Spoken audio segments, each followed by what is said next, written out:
咱台湾的国造军舰又搁有新的进展啊！海军和中信造船公司签约，要打造轻型的顺风舰，搁有防空型甲反潜型两只军舰。今仔早起，总统蔡英文嘛专工落南主持开工典礼，宣示国军保卫台海和平决心。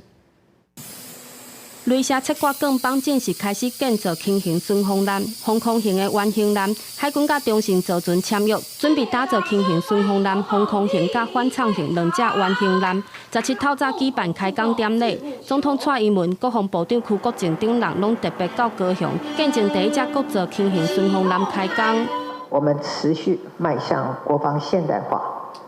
轻型巡防舰的吨位小，建造期程短。 可让我们海军在执行任务的时候减少主战舰的耗损，在兵力运用上也更具有弹性。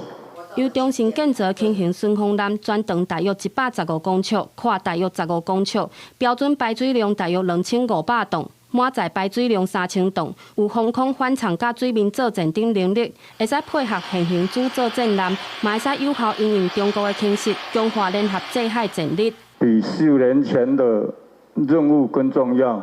政府对我们这个产业有信心，我们也要有做好的决心，期待我们3年以后再次能圆满达成这个任务。防空型原型舰约坐伫2026年完工交船，因两化局势紧张，各舰各造一磅接一磅，要保护台湾的作战能量，提升自我防卫能力，嘛宣示海军保护台海安全的决心。记者陈焕武、面交管高雄报道。